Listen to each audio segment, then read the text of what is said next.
Bro, did you see this?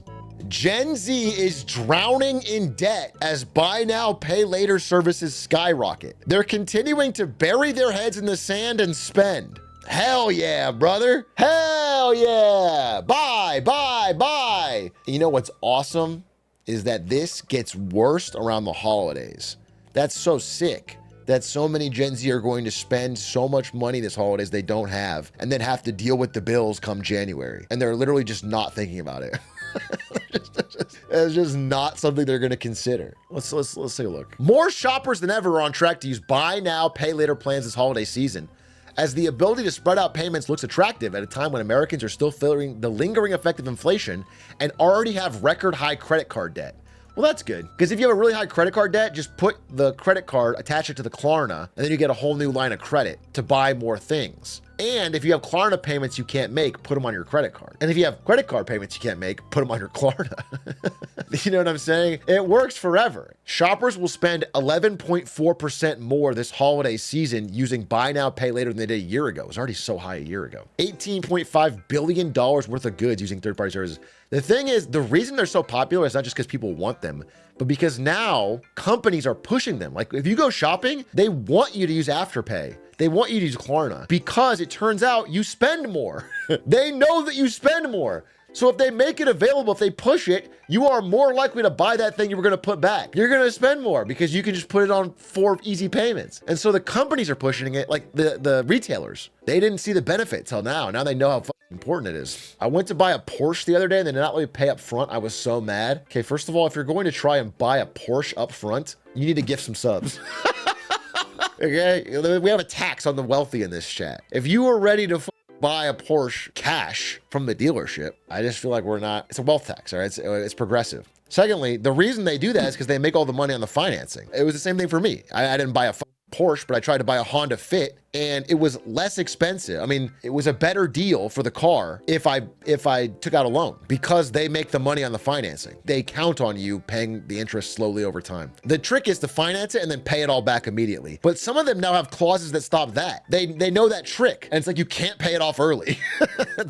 It's fucked up. But the trick is to get the financing, then pay it off early. That's the best deal for you. But they've planned for that. So it's a real cat and mouse game, a real back and forth. My friend's getting a PhD in economics. He says buy now, pay later offers liquidity to poor consumers, which has social benefits which offset the negative debt cycle. I think your friend sounds like a PhD economist. Wrong. Consistently, reliably wrong. Almost trained to be wrong. That's my opinion. I think trapping the poor in a debt cycle is proven time and time again to end up bad. But I'm sure someone will pay him to say that because it's what they want to hear. If we get a massive debt, they won't be able to take it from us. Dude, so many people think like this. I'm not saying there's not some world where that's true, but some people are like, I'm not paying my student loans. Who's with me? And then like, some people don't pay, but a lot of people do, and you end up having to pay. People always do this like, yeah, I took out a lot of debt. I'm not going to pay it. Who's with me? And they just don't get enough people. It's not then you have to pay and you get the consequences. Currently in law school, any thoughts on legal profession? Bro, you tell me. I would love to interview someone currently in law school because my brain would tell me that someone currently in law school is like the Hunger Games of ChatGPT. My assumption is that every law school student is finding ever more innovative ways to use ChatGPT to do everything, to cheat, learn, study, write, think. And all early law school graduates that happen to actually get jobs are bringing that into the workforce and giving themselves an advantage, but also simultaneously replacing their jobs. That's what I think. I think law school is crazy. I think it's a lot of people competing for fewer open slots at entry level. I saw you talk about how price caps create black markets. Was wondering if you think the same thing would happen with price caps on college. Really want to know. Yeah, absolutely. I mean, this already exists. With inflated costs, this already exists, where people bribe school officials and other unseemly ways to get into schools they can't get into. I mean, the woman got arrested for it. Anything that's scarce, they'll find a way to use their money as an advantage. The actor sending their kids to school, yeah, exactly. Price caps would do that as well. The thing that schools have a monopoly on is the certification. You really have to introduce some low-cost alternatives to that. as competition to drive the price down. Well, also, and stop subsidizing it with infinite loans. If people couldn't get access to these loans, the prices would naturally go down. The prices can go up uncapped because the real flaw of the student system is that you can get infinite student loans when you're dumb and young. And so if they charge 60K, you go, well, that sounds fine. That's how much it costs. And you get the loan and you buy it. And if they make it 70K, you go, well, that sounds fine. I'm dumb and young. I'll buy it. If they charge 80K, 90K, they keep raising the price and people never say this is enough because they always think it's a loan. I get it and it's worth it. If they didn't have access to credit and they had to spend with the money they had, there wouldn't even be enough students to fill the place. They'd have to lower the prices. They would have to drive it down. But because there's no cap, because anyone can get any amount of credit on student loans, it creates the prices have risen much faster than the quality of the school or the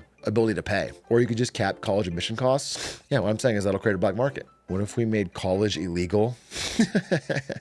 China did this, not college illegal, but China noticed that rich parents were spending so much money on college prep and tutors and like after school tutoring and like special classes that regular people couldn't afford. They just banned all those companies outright. They banned like private tutors and everything, which of course just made it a black market thing.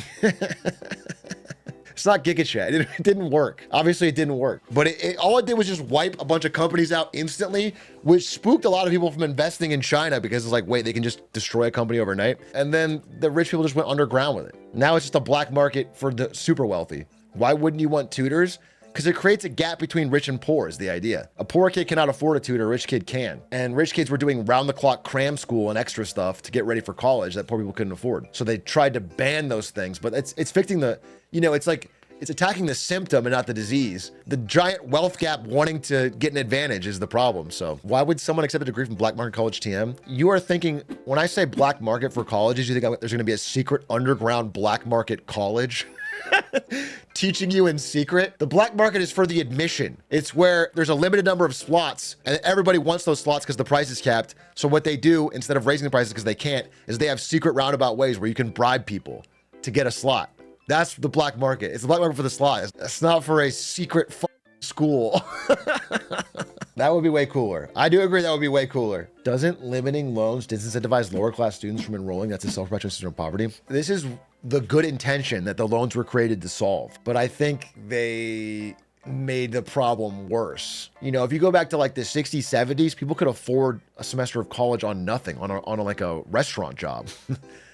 It's tough, but they were just way, way, way, way, way, way cheaper. And the idea was, well, we're going to make sure so everyone has a chance. And so they made loans just infinite to get. There was no worry about credit history or what money you have to pay. And that traps people into all this debt they shouldn't be taking on that young for degrees that are less and less valuable. I think it was a good intention, like what you're saying. I think it doesn't solve the problem. If the loans weren't guaranteed by the government, then at the very least, if people like took out a degree and couldn't pay it back, then the bank would lose money. And they'd be like, fuck, I shouldn't have given him that loan, and they'd be more careful about it. But because the government guarantees the loans, the bank doesn't have to worry. Everyone just gives you loans no matter what, even if you can't pay it back, which creates this ever-rising prices. It's not. Hey, big guy, I'm about to go back to school after a decade away. I plan on getting an MBA after finished years at undergrad. The next 2 years are a good time to be in school. Your question is if the next few years are a good time to be in school. I don't know. My only thing I say about MBAs is they're expensive. So, make sure it's what you want to do. Because every time there is any sort of downturn, everybody tries to get an MBA at the same time to like ride out the market. And then you end up with a bunch of MBAs graduating at the same time. This happened many times in history. Wait, I got an idea. How about instead of doing an MBA, which is a master's in business administration, why don't you join the NBA and like dunk on LeBron James? There's actually a lot more money in that, generally. I would consider that. Hey, Chuck, what do you think is a good way to get into the esports business? I guess it would be to separate the words esports and business and recognize that there is no real business of esports. And then to turn around and run. That would be my first advice. Nah, I mean, if you truly are passionate about it, you're gonna have to do some volunteer shit or find a way to, I don't know. Doing it right now sounds crazy. It's such a terrible time, so I don't know. It's definitely a step back period. Yeah, why don't you just become Cadril? Why don't you just start casting for a very popular video game and then become the face of that esport and get hundreds of thousands of viewers consistently? I used to know a lot of people who worked in esports. None of them work in esports now. Yeah, I mean, me too. So many people I know that worked in esports are now out of it. It's a terrible industry. Just being real. It's a brutal industry that takes all your love for the scene and squashes it out of you and makes you have to switch jobs constantly and makes your paycheck insecure and